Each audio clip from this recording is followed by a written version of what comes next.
பயிற்சி 3.15 மாறுபாடுகளின் வரைபடங்கள் பார்க்க போகிறோம்.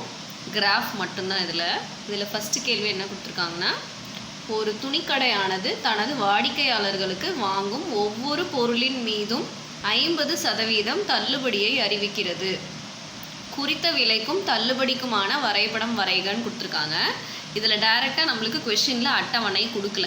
அப்போ என்ன பண்ணணும்னா அட்டவணையை நம்மளாவே போடணும். அதாவது ஒவ்வொரு பொருளோட குறித்த விலைக்குமே 50% தள்ளுபடின்னு கொடுத்துருக்காங்க. அப்போ நம்ம இப்போ ஒரு பொருளோட விலை 1000 ரூபாய் எடுத்துக்கிட்டோம், 1000 ரூபான்னு எடுத்துக்கிட்டோம் அப்படின்னா அதோட தள்ளுபடி விலை எவ்வளோவா இருக்கும்? 500.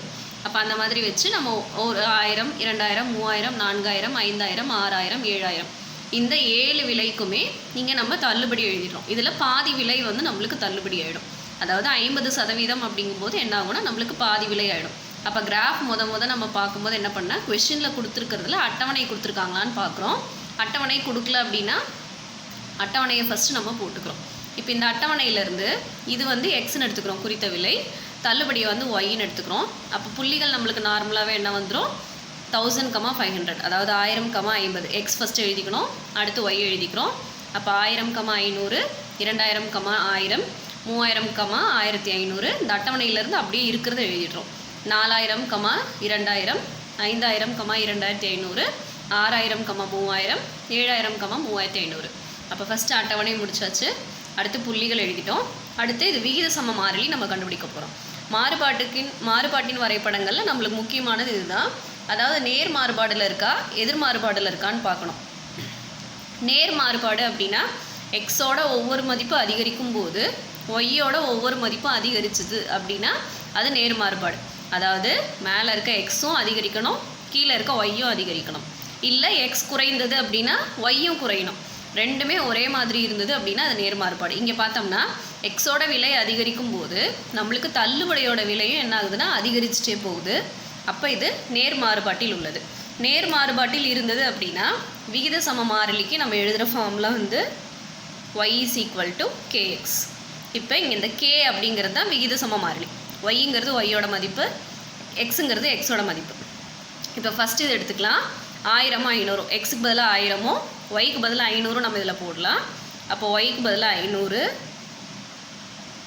k இன்ட்டு எக்ஸுக்கு பதிலாக என்ன 1000 போடுறோம்.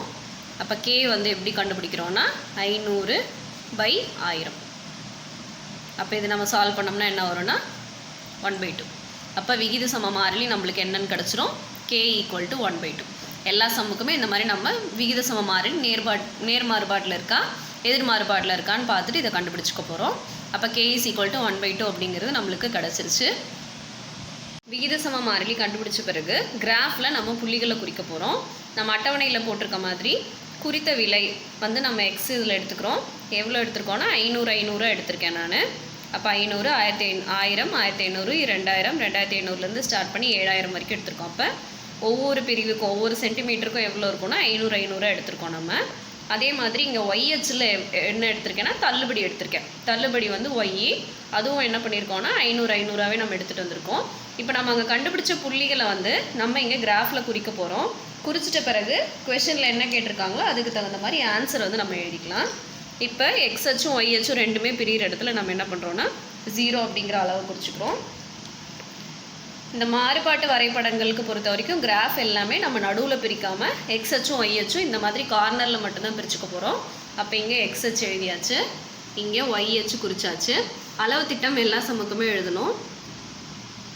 இங்கே ஒவ்வொரு சென்டிமீட்டருக்குமே 500 எடுத்திருக்கனால நான் 500 அலகுகள் எடுத்திருக்கேன். அப்போ எக்ஸ்ஹெச்சும் 500 அலகுகளாக பிரிச்சிருக்கோம், ஒய்ஹெச்சும் 500 அலகுகளாக பிரிச்சிருக்கோம். அப்போ 1 சென்டிமீட்டர் எக்ஸ்ஹெச் 1 சென்டிமீட்டர் = 500 அலகுகள், ஒய்ஹெச் 1 சென்டிமீட்டர் = 500 அலகுகள் நம்ம எழுதியாச்சு. எல்லாத்துக்குமே அளவு திட்டம் இங்கே ரைட் சைட் கார்னரில் ஒவ்வொரு கிராஃப்லேயுமே நம்ம எழுதிக்க போகிறோம். இப்போ புள்ளிகளை குறிச்சிக்கலாம். புள்ளிகளை குறிக்கும்போது ஃபஸ்ட்டு புள்ளி நம்ம என்ன கண்டுபிடிச்சிருக்கோன்னா 1000, 500. 1000, 500னா 1000ங்கிற கோட்டுக்கு நேராக 500க்கு நேராகவும் குறிக்கணும். இந்த சைடில் 1000க்கு பார்க்கணும், ஒயில் 500க்கு பார்க்கணும். அப்போ இது ரெண்டுத்துக்கும் பொதுவாக பார்த்தோம்னா இந்த இடத்துல புள்ளி வருது. அப்போ இந்த புள்ளி தான் நம்மளுக்கு 1000, 500. இது இங்கே எழுதிடலாம். 1000, 500 புள்ளியை குறிச்சிட்டு புள்ளி என்ன அளவு இருக்கோ அதை எழுதிடுறோம். அடுத்த புள்ளி 2000, 1000. அப்போ 2000 இங்கே இருக்குது. 2000ங்கிற கோட்டுக்கு நேராக இங்கே வந்தோம்னா 1000 இந்த சைடில் இருக்குது. அப்போ இந்த இடத்துல புள்ளியை குறிப்போம். அப்போ 2000, 1000 இந்த புள்ளியை குறிச்சாச்சு. அடுத்து 3000, 500.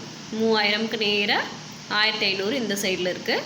அப்போ 3000, 1500ங்கிறது இங்கே வந்துடும்.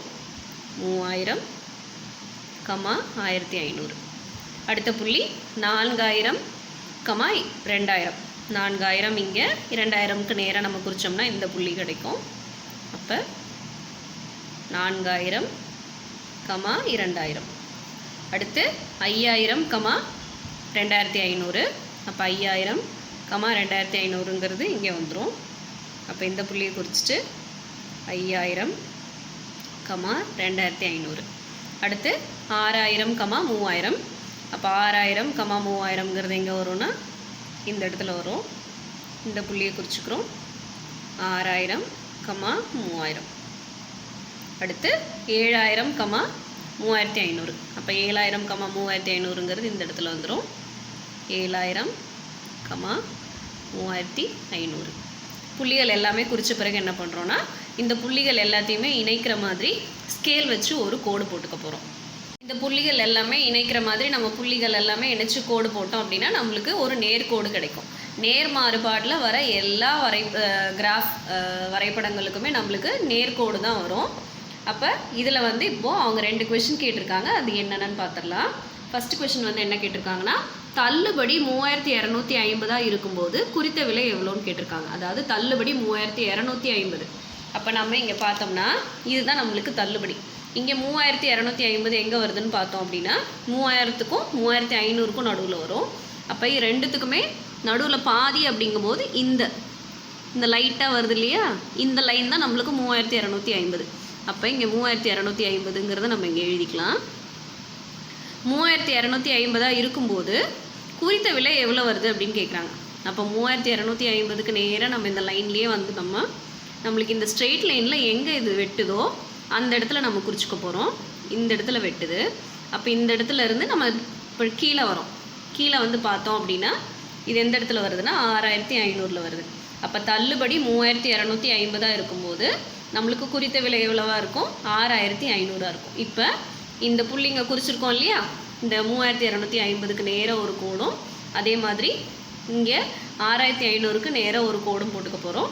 இது நம்மளுக்கு ஃபஸ்ட்டு கொஷினுக்கான ஆன்சர். எல்லாமே நம்ம கிராஃபில் மட்டும்தான் கண்டுபிடிக்க போகிறோம் ஆன்சரு.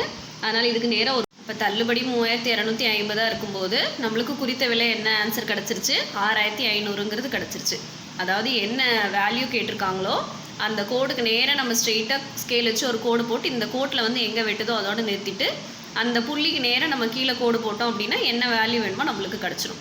இப்போ அடுத்த செகண்ட் கொஸ்டின் பார்த்தோம்னா, குறித்த விலை 2500 எனில் தள்ளுபடி எவ்வளவு அப்படின்னு கேட்டிருக்காங்க. குறித்த விலை அப்படிங்கிறது நம்ம இங்கே எங்கே எடுத்திருக்கோம்? எக்ஸ் அச்சில் எடுத்திருக்கோம். அப்போ குறித்த விலை 2500ங்கிறது எங்கே இருக்குது? இங்கே இருக்குது. இப்போது இந்த 2500க்கு நேராக இருக்க கோட்டில் நம்ம இங்கே பார்த்தோம்னா இது எங்கே வருதுன்னா எங்கே வெட்டுதுன்னா இந்த இடத்துல வெட்டுது. இப்போ இந்த புள்ளிக்கு நேராக நம்ம இங்கே பார்த்தோம்னா இங்கே எவ்வளோ இருக்க அளவு? 1000க்கும் 1500க்கும் நடுவில் இருக்குது. அப்போ இது எவ்வளோவா இருக்கும்? 1250 இருக்கும். அப்போ இதுக்கும் நேராகவும் நம்ம கோடு போட்டுக்க போகிறோம்.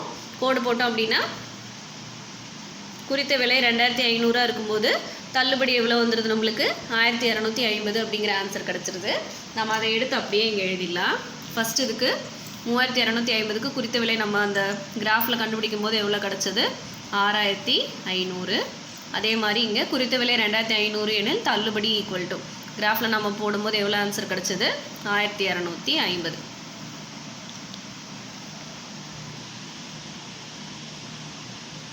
கிராஃபில் ரெண்டுத்துக்குமே நம்ம கோடு போட்ட பிறகு பார்த்தோம்னா நம்மளுக்கு 2 கொஷினுக்கான ஆன்சருமே இங்கே கிராஃபோட படத்துலேயே நம்மளுக்கு கிடச்சிருச்சு.